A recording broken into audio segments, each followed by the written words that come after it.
Hello दोस्तों, मैं हूं शहजाद बद्री। आप देख रहे हैं ND-UP 2024 इलेक्शन की यात्रा। चलते चलते आज इलेक्शन का वक्त करीबा पहुंचा है और चौधरी घराना, जिस पर हमने अपना ओपिनियन रखा था और समीकरण समझाया था, गोंगो विधानसभा का नहीं बल्कि कई विधानसभाओं पर हमने प्रभाव भी बताया था कि इनका कितना अच्छा खासा प्रभाव ये डालते हैं।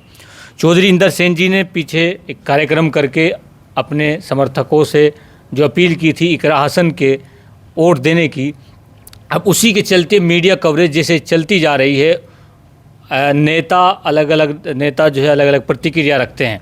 इसी से कुछ सवालात जुड़े हैं हमारे साथ। चौधरी इंदर सेन जी हैं, आपका ND-UP पर वेलकम जी। शहजाद बद्री जी, आपका ND-UP और आपके सभी दर्शकों का स्वागत है, अभिनंदन है। धन्यवाद जी। सर, आपसे पहला सवाल तो ये है कि आपका दिल भी मिल गया, और ये सवाल इकरा हसन से कुछ पत्रकारों ने पूछे, लेकिन उनका जवाब जो आपने अपने जन समर्थकों के साथ, यानी आपने मीटिंग बुलाई थी, वहाँ पर आपने तमाम बातें खोली थी अखिलेश यादव से मुलाकात से पहले। इकरा हसन उन तमाम बातों को नकार रही है कि ऐसा कुछ नहीं है जो हमारे ऊपर इल्ज़ाम लगा रहे हैं।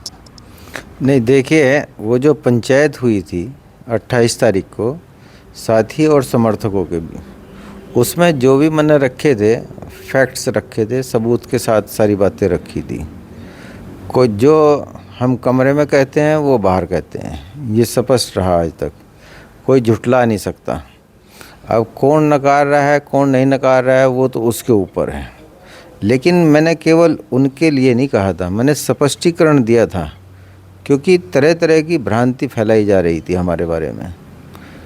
तो उसका स्पष्टीकरण मैंने दिया था खुल के कि क्या क्या है, क्या क्या नहीं। ठीक बात है, मैं भी देख रहा हूँ, एक चैनल में अभी देखा मैंने तो। लेकिन अगर मैं जाऊँ पीछे, फ्लैशबैक शुरुआत से, स्वर्गीय चौधरी मुनव्वर हसन वो पिताजी के बहुत प्रिय रहे और पिताजी का वो सम्मान करते थे। जब भी आते थे उन्हें पता लग जाता था तीतरो हैं या सहारनपुर हैं, तो तुरंत उनके पास पहुंचते थे।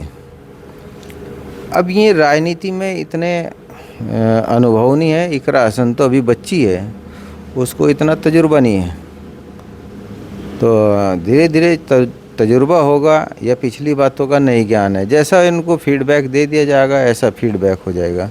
आप मेरे ख्याल से शायद BGT चैनल का, जी, BGT का ले रहे होंगे, मैंने भी सुना है, मुझे भी मालूम हुआ कि 2017 में उन्होंने कहा कि मेरे भाई ने पार्टी लाइन से ऊपर उठकर सहयोग किया।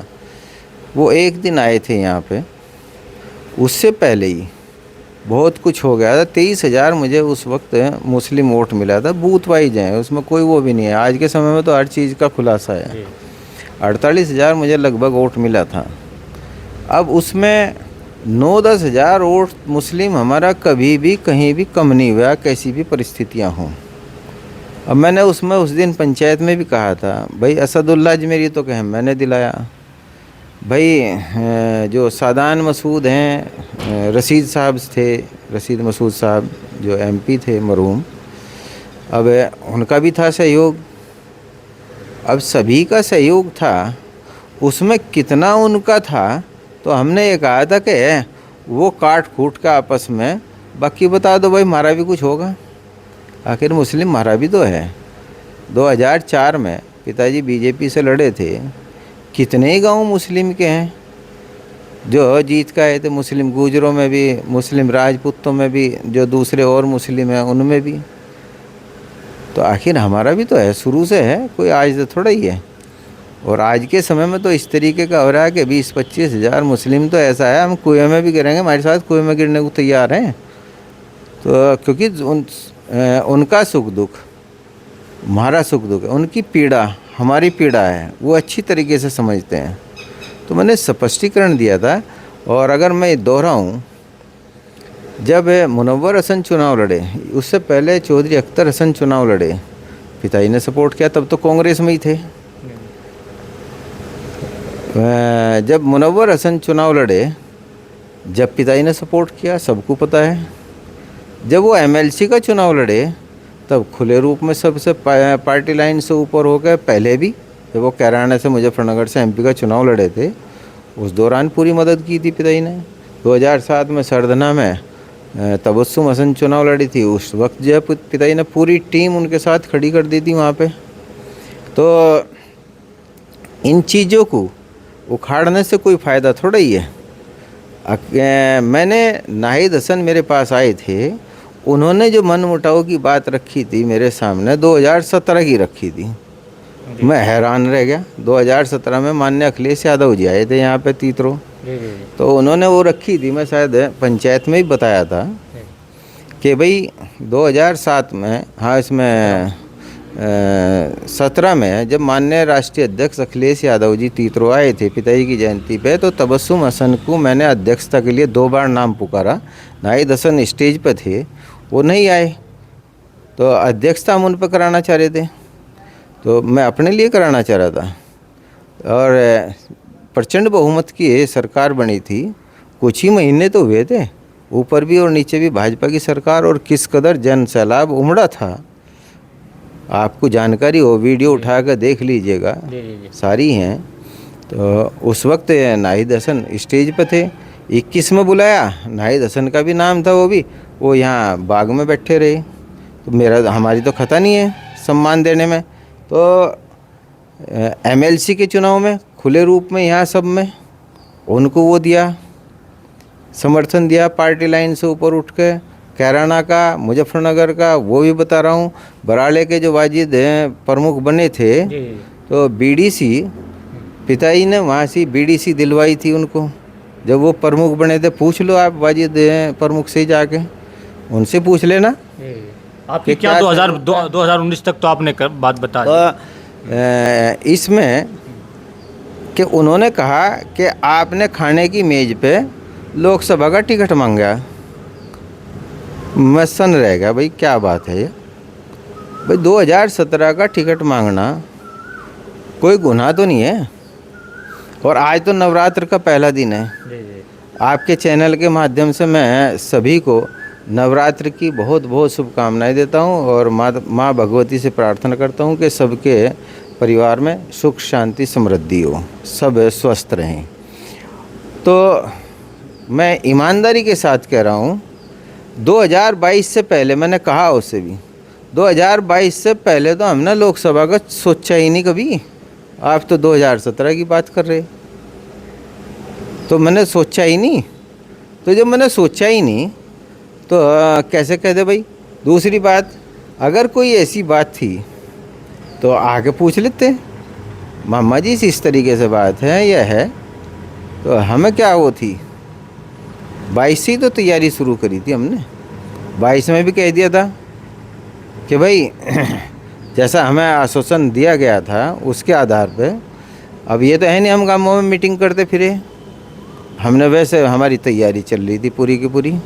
और ये कहा था कि जिसका घोषित हो जाएगा स्वतः सबकी दावेदारी ख़त्म हो जाएगी, दोबारा मांगने के लिए नहीं गए। समर्थकों ने कहा ये तो लास्ट वक्त तक कटे टिकट, एक लास्ट में 1 घंटे में भी टिकट कटे। चाहता मैं भी प्रयास कर सकता था, लेकिन मांगने नहीं जाना था, क्योंकि जो बात राष्ट्रीय अध्यक्ष जी से हो गई थी, ये हमारी आदत में नहीं शुमार, ये संस्कार नहीं मिले कि फिर हम मांगने नहीं जाएंगे। तो ये चीज़ें हुई। 2019 में 50 बस्ते थे, 18 में हमने उनको सपोर्ट किया ज़बरदस्त, बिना उनके आए, यहाँ नहीं आए, कोई नहीं आए। राष्ट्रीय अध्यक्ष जी का फैसला था कि चुनाव लड़ाइए, हमने चुनाव लड़ाया। 4,81,000 वोट मिले थे, 3,29,000 मिले थे नाहिद हसन को 2014 में। 4,74,000 जब बसपा का भी था, आरएलडी का भी था, सपा का भी था, 4,74,000 मिले थे इसमें 2019 में। गंगो विधानसभा से 1,08,000 मिले 2018 में, 1,02,000 मिले जब बसपा का सबका समर्थन था इसमें 2019 में। 2014 में मिले थे नाहिद हसन को 70,000 इस विधानसभा से, और नकुड़ से लगभग 71-72,000। अब वहाँ का रिकॉर्ड उठाओ, पहला भी 18 का भी उठाओ, पता लगेगा क्या कहें 60,000 से ऊपर वोट इस साइड से, दोनों साइड से हमने दिलवाने का काम किया था उस वक्त, जिस तरीके से वोट मांगा था। अब है उस 23,000 में वो देख लो कितना है और ये देख लो कि कितना है। तो भाई ये चीज़ें उखाड़ने की नहीं हुआ करती, ये पीछे जो चली बातें। अब हमने बता दिया कि सहयोग कहाँ कहाँ किस तरीके से किया हमने तो कादिर राणा को भी वो किया, MLC के उसमें बिल्कुल सपोर्ट किया। इरशाद चौधरी वो जो चेयरमैन बने यहाँ पे, उसमें ये बैठे जिला पंचायत सदस्य थे उस वक्त। और एक और पिताई जब उनसे कहा कि भाई आप जिला पंचायत सदस्य लाओ, 1-2 लाओ, जब जाके होगा, इनकी बाँह पकड़ा दी थी उनको पिताई ने, और ये अपना ले गए थे। फिर जिला पंचायत चेयरमैन बने थे इरशाद चौधरी। और 2019 के उपचुनाव में वसीम चौधरी उनके मामा बसपा में शामिल हुए, इरशाद चौधरी के साथ उन्होंने काम किया। कितना वोट मिला? 30-31 वही।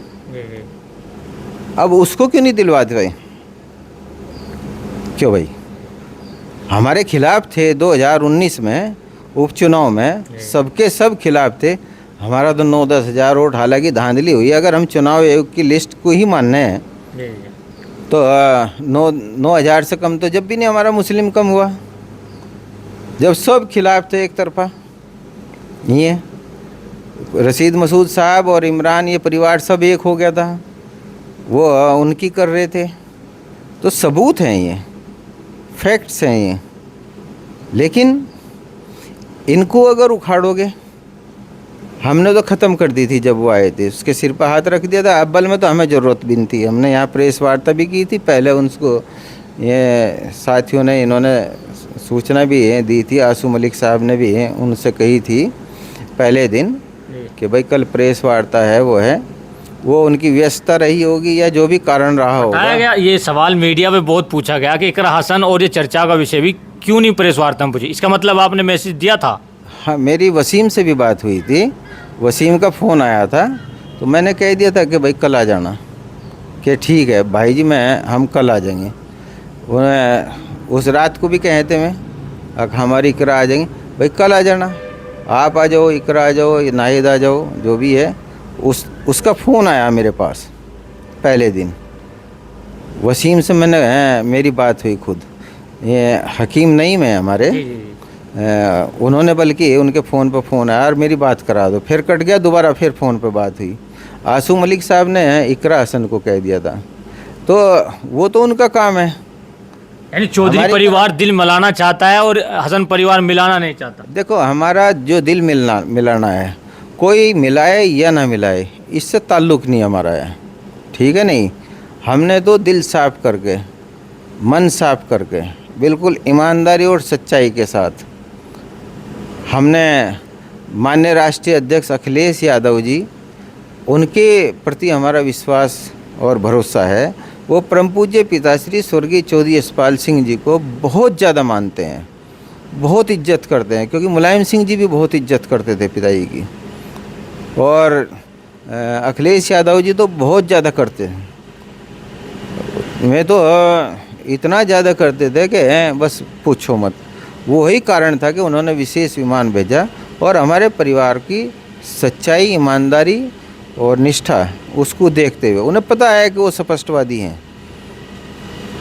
और ईमानदारी से करते हैं। हम रोज़ नहीं लखनऊ खड़े रहते हैं जिस तरह ये नेता पड़े रहे हैं। अच्छा, एक सवाल बनता है, लोग तो वो जो संस्कार हैं पिताजी के, देखो साथी और समर्थक, वो पिताजी के कर्मफल के द्वारा आशीर्वाद के रूप में हमारे सर के ऊपर है। मैं हमेशा कहता हूँ, जो साथी हैं, समर्थक हैं पिताजी के, जो अनुयायी हैं सर्व समाज में, वो हमारे लिए सर्वोपरि है, वो हमारा स्वाभिमान है, वो हमारा अभिमान है, उससे हम समझौता नहीं कर सकते।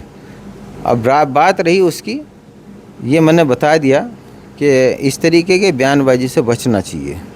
ये समय नहीं है, ये समय चुनाव को मैनेज करने का अच्छी तरीके का है। लेकिन इसके बावजूद इसका असर हम पे कुछ नहीं है। हम माननीय राष्ट्रीय अध्यक्ष अखिलेश यादव जी के जो बातचीत हुई है, जो समर्थकों को भी, साथियों को भी प्रेस वार्ता के माध्यम से, हम किसी का इंतज़ार नहीं करते। हमने उसमें भी कहा था कोई आए या ना आए, आप लोग प्रधानी की तरीके से चुनाव लड़िए, डट कर लड़िए और ईमानदारी के साथ लड़िए।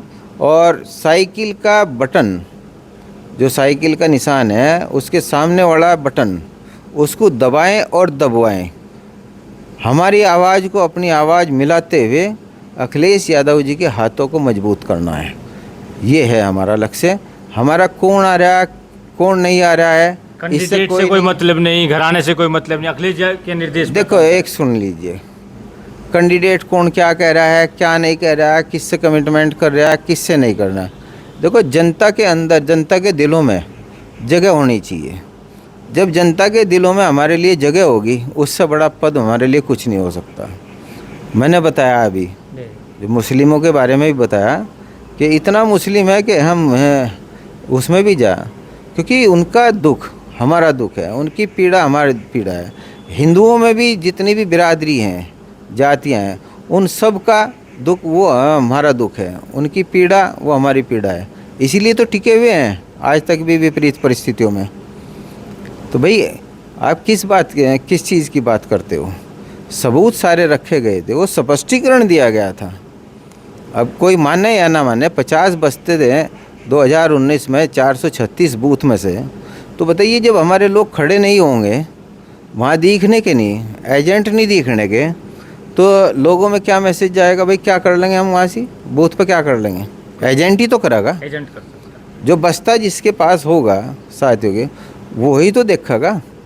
जो चले आ रहे गांवों में, तो उसी से तो हो कंट्रोल। फिर तो वोट जहाँ जा रहा 10,000 वोट उन्होंने कही थी, मैंने उस दिन भी कहा था। अब बस 10,000 हिंदू दिलवा दियो जी। भाई उधर से खुद 2-2, 3-3 बढ़ जा रहे वहाँ उनके उसमें। तो भाई हमारा क्या दोष है? क्यों आरोप थोड़ा ही मैं लगा रहा था, मैंने स्पष्टीकरण दिया उन लोगों की बातों का, जो भ्रांतियाँ मुस्लिम समाज के अंदर भी फैला रखी थी और हिंदू समाज के अंदर भी फैला रखी थी। मुझे तो जो बहुत अच्छा वोट मिला है, जितना भी मिला इसमें 22 के चुनाव में मुस्लिम, बहुत अच्छा वोट मिला मुझे। 41,500 वोट हिंदू वोट बहुत ठोक के मिला। अच्छा, एक सवाल 2022 पे ही कर लेते हैं। इकरा हसन, आपकी यहाँ जो एक होती है वोट मांगने की तरीका होता है, वो तरीका अपनाया नहीं गया, क्या इससे भी नाराज़गी रही आपकी? नहीं, मुझे क्या नाराज़गी है? मैं किसी से कोई उम्मीद नहीं करता। मैं कोई किसी के बल, हम किसी के बल पर राजनीति करते रहे, हम तो जनता के बल पर राजनीति करता रहे। जनता समझ चुकी, सब खुल चुकी बातें। मसूद परिवार की भी खुल चुकी। भाई क्या किया उन्होंने? सीधे सीधे बीजेपी के एजेंटों के हाथों में अपने वोट दिए। और आरोप हम पे लगाते हैं। आप एमएलसी के चुनाव में, जो आरिफ जोला थे एमएलसी के चुनाव में, उसमें देख लीजिएगा, वो तो प्रमुखी का कैंसिल हो गया था पर्चा। नहीं तो बीडीसी जा घूमिए, जो मुस्लिम बीडीसी है उनसे पूछिए, गंगों के सभासद हैं उनसे पूछिए, और ख़ुद उन्होंने अपने जो बैलेट पेपर हैं उनको दिए। तो दोष हम पे मढ़ते हैं। तो उस चीज़ की हमने स्पष्टीकरण दिया, वो हमें आरएसएस बताते हैं। अब मैं यही तो कह रहा हूँ कि उन जैसों के लिए मैं पहले 1 कदम कहूँ था, फिर 2 कदम कहूँ था, और आज कह रहा हूँ कि आरएसएस से 3 कदम उन जैसों के लिए हूँ मैं। जब तक उनकी सोच नहीं बदलेगी, विभाजनकारी सोच, ये जो है मुँह में राम बगल में छुरी, इस तरीके की जो ये चीज़ है, ये जब तक नहीं बदलेगी तब तक नहीं। मैं कहता हूँ पाप से डरो, पापी से नहीं। यानी ये चीज़ें पाप हैं, इस तरीके की सोच बनाना। क्या मुसलमानों का हित है? इससे तो मुसलमानों का सबसे ज़्यादा नुकसान मुसलमानों का हो रहा है। इन बातों से हम लड़ते आ रहे हैं हिंदू मुस्लिम धारा के बीच में। तो वो मुस्लिम करते हैं, अपना नंबर आवे, मुजफ्फर अली गुज्जर है, बर्दाश्त क्यों नहीं हुआ? कोई गाढ़ा हो जाएगा, कोई तेली हो जाएगा, कोई वो हो जाएगा, अंसारी को कह देंगे कोई जुलहटा हो जाएगा, कोई वो हो जाएगा। जब अपना नंबर होगा मुस्लिम हो जाएगा। तो ये बातें अब वो तो कह दलित रहे हैं कि दलित मुजफ्फर के मामले में मेरा कोई रोल नहीं है। अरे किसका नहीं रोल है, उनका काम ही यही है। और फिर कहते हैं आगे ये कोई वो नहीं है। भाई हिम्मत है तो दो माजिद अली को, तो फिर क्यों नहीं हटते पीछे? अपने आप ही चाहिए सारी चीज़। सभासद भी अपने आप अपने हैं, सारा कुंबा सभासद, और वो भी। अब मैं नहीं कहना चाहता कुछ ज़्यादा इसमें, लेकिन आपके भाषण के बाद तो सहारनपुर के समीकरण ही चेंज हो गए। अब वहाँ अब समीकरण मैंने खिलाफ चले गए। नहीं, समीकरण मैं कौन सा गया कहने के लिए? अभी तो मैंने कुछ भी नहीं कहा। मैं तो विभाजनकारी सोच बता रहा हूँ उनकी बातों का जवाब है। वो पश्चाताप कर लेंगे, दिल से पश्चाताप कर लें, नीयत साफ कर लें।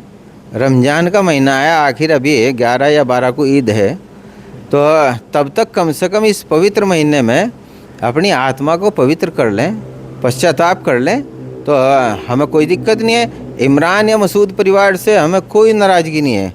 उनके जो ये इस तरीके के विभाजनकारी कृत्य हैं उनसे हैं कि जिस स्टेज पर जाओ वहाँ जाओ, फिर राम का नाम लग जाएगा लेन, वहाँ जाओ फलाने का नाम लग जाएगा लेन, वहाँ जाओ उसका नाम लग जाएगा लेन। अरे भाई कुछ तो स्टैंड होना चाहिए। आप हैं, एक स्टैंड रखिए। हम हैं, हम जहाँ जाएंगे स्टैंड रखेंगे। हम आज कहते हैं हाँ मैं हूँ कट्टर हिंदू हूँ, कोई दो राय नहीं है। अंडा नहीं खाता, मांस मछली ये दो बहुत दूर की बात है। बीड़ी सिगरेट दारू बहुत दूर की बात है। तो गाय को हमारे यहाँ गायें ही गायें हैं। आपने पहले भी देखा, हवन कुंड है ये। वेदों का पारायण यज्ञ पिताजी के समय से होता था, साल में 2-2 बार। तो भाई हैं हिंदू मुस्लिम की बात की जो बात करते हैं ये उनको जवाब है। तो और जहाँ तक कैराना लोकसभा की बात है, यानी आप ये समझाना चाह रहे हैं कि कुछ संस्कार तो अपने अपनाइए। हाँ संस्कार होने चाहिए। आदमी है, जब तक संस्कार नहीं होंगे, देखो राजनीति में सिद्धांत आदर्श इनकी कमी होती जा रही है, ईमानदारी सच्चाई की। लेकिन हम पिताजी के जो संस्कार हैं उनको आत्मसात लेके आगे बढ़ रहे हैं। ये उतार चढ़ाव तो चलता रहता है। अरे बड़े नहीं हुए फिर भी बड़े हैं। जहाँ लोग गिर पड़े वहाँ हम तने खड़े हैं। तो गैरों में अपनों की और अपनों में गैरों की बुरे वक्त में ही पहचान होती है। तो अब लोकसभा चुनाव चल रहा है, कैराना लोकसभा। आपके चैनल के माध्यम से यही कहूँगा, जितने हमारे साथी समर्थक हैं, सर पे हाथ रखा हमने, ईमानदारी के साथ रखा, सच्चाई के साथ रखा। माननीय राष्ट्रीय अध्यक्ष अखिलेश यादव जी से जो हमने बातचीत करी, जीत हार है परमात्मा के अधीन। लेकिन हमारे तमाम साथी, कोई प्रत्याशी जाए या ना जाए, दरवाजे पे किसी के कोई किसी की इंतज़ार मत देखना। साइकिल मछली की आँख की तरीके से साइकिल के निशान का बटन देखना है। केवल और केवल अपनी ईमानदारी और सच्चाई के साथ अपने वोट का प्रयोग करना है। गंगो विधानसभा से देखना अब की बार कितने उससे जाएंगे, और नकुड़ विधानसभा में भी बहुत अच्छा रहेगा। देखो प्रत्याशियों के ऊपर भी बहुत डिपेंड करता है जी चुनाव का। एक प्रत्याशी एक बोल बना जाता है और एक बोल बिगाड़ जाता है। हमारे साथी किसी का इंतज़ार नहीं करते किसी और का, वो तो इंतज़ार करते हैं तो केवल हमारा करते हैं। हमारे लिए वो समर्पित, हम अपने साथियों के वश में हैं। साथी या समर्थक हमारे वश में नहीं है, वो तो उनका बड़प्पन है। उन्होंने फैसला हमारे सुपुर्द किया और आज उस फैसले का सम्मान कर रहे हैं। मत अलग अलग हो सकते हैं लेकिन निर्णय हो चुका, तो पूरा तमाम जितने भी हैं सब के सब एकजुट हैं। आपने वक्त दिया, बहुत बहुत धन्यवाद। आपका भी बद्री जी, शहजाद बद्री जी, आपका भी बहुत बहुत धन्यवाद। और आपके चैनल का भी मेरी शुभकामनाएं हैं आपको कि आप बहुत हंसते मुस्कुराते हुए, दूसरे का भी है अगर आपका चेहरा देख कर तनाव कम हो जाता है, और आपकी स्पष्टवादिता भी। Thank you.